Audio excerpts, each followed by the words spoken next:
I think about progress we made together in the past 2.5 years. I think of the incredible resilience and spirit of the American people, especially Black Americans. In 2020, in the middle of a deadly pandemic, a historic march for justice and equality, you showed up in historic numbers. Your voices were clear. Your votes were decisive. You elected me and Kamala and more members of the CBC, and together we enacted The market will end up, pushing demand and home prices further downward. But experts say that there is a current $1 billion in relief funds that Americans can claim right now. That is through President Biden's Rescue Act, and it's provided up to close to $1 billion, $10 billion to the states through the Homeowner Assistance Fund. Most states have implemented this system, and actually, most states have implemented programs to distribute the funds, and are generally an eligible recipient must make less than 100% of the median income for the entire country. In the state of Illinois, eligible homeowners will soon be able to receive up to $30,000 in relief through an assistance program administered by the Illinois Housing Department Development Authority. In a press release, the organization announced that its Illinois Homeowner Assistance Fund would resume at the beginning of the month. They've approved more than $20.5 million in checks for around 1,800 people through the fund, though the fund has been approved earlier this year. The program is funded through the American Rescue Plan, and the state was allocated around $400 million. Applicants have to be able to prove a financial hardship as a result of the crisis, and they also must own a home in the state as their primary residence and be at least 30 days late on their monthly payments and have a household income of less than 150% of the area median income. The Biden administration is also seizing on huge earnings and calls from oil companies as it seeks to give voters a response to relatively high gas prices ahead of next week's midterms. Joe Biden has repeatedly sought to place blame on the industry for the high prices. It has ramped up its rhetoric in the wake of massive earnings. However, some analysts say that the large parts of the price are set by the global oil market, not by individual companies. Joe Biden said on Twitter, if these companies were taking advantage of profits and average profits on refining, instead of the profits they're making today, gas price would come down around 50%. And last week, ExxonMobil reported a record $20 billion in quarterly earnings, while Chevron and Shell posted some big numbers too. $11 billion and $9 billion. Since that conflict and other factors drove up oil and gas prices, it has caused a profit bonanza. The Biden administration has called on them to use that income to reinvest in new oil and gas production. In his speech on Monday, Biden threatened a higher tax on their excess profits for these gas companies. Now, he said that higher tax on excess profits and unspecified other restrictions if the companies do not increase production.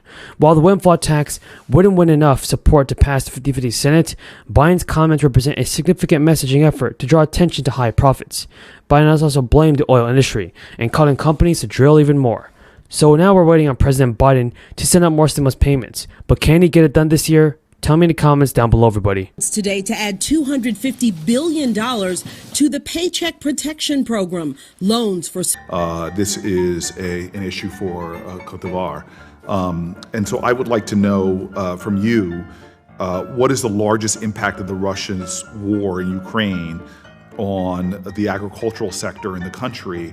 And what are some thoughts of yours to help to deal with any food insecurity? Folks, did you know that you may be eligible to receive up to $1,000 from your state and city?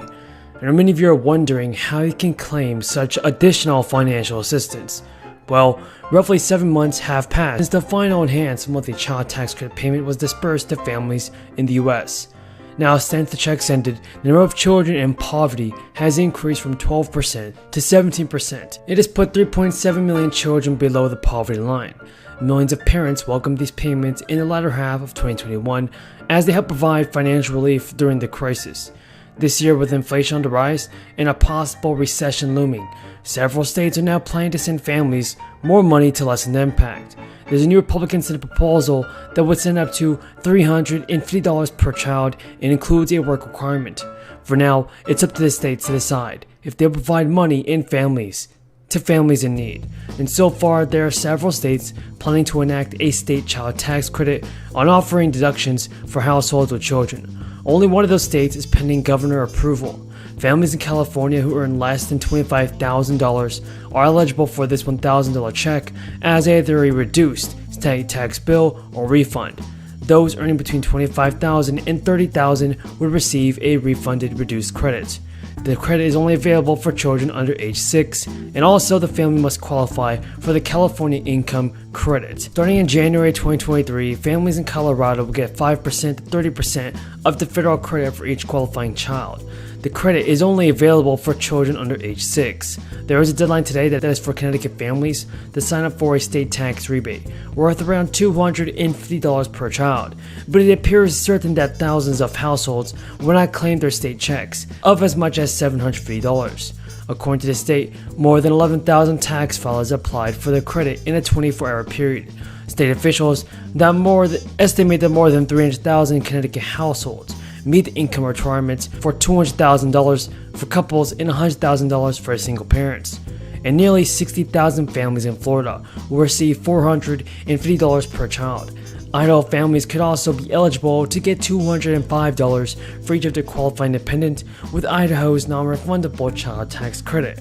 Maryland is providing $500 refundable tax credits for each qualifying child under a bill pending approval by the governor. New Jersey Governor Phil Murphy recently signed a $50 billion budget that would include a New Jersey Child Tax Credit program. The fiscal year 2023 Appropriations Act makes use of a $7 billion budget surplus. And significantly, the budget also allocates funds of up to $500 per child under the age of 6. Families making under $30,000 will receive $500 per child. And now, folks, this tax credit is fully refundable. It means that you can receive the money even if you don't owe any New Jersey state taxes. That means even if you don't normally file taxes, you should be able to claim this fund. Yes, ma'am.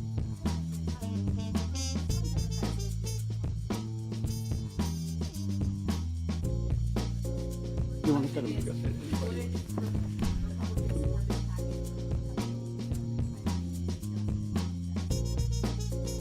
I'm sure others would have comments, but let me point out that they say that we're reduced by $200 billion. Okay, our economy, that's about 0.8 to 1.2 of our nation's GDP every year. They're going to reduce that over 10 years.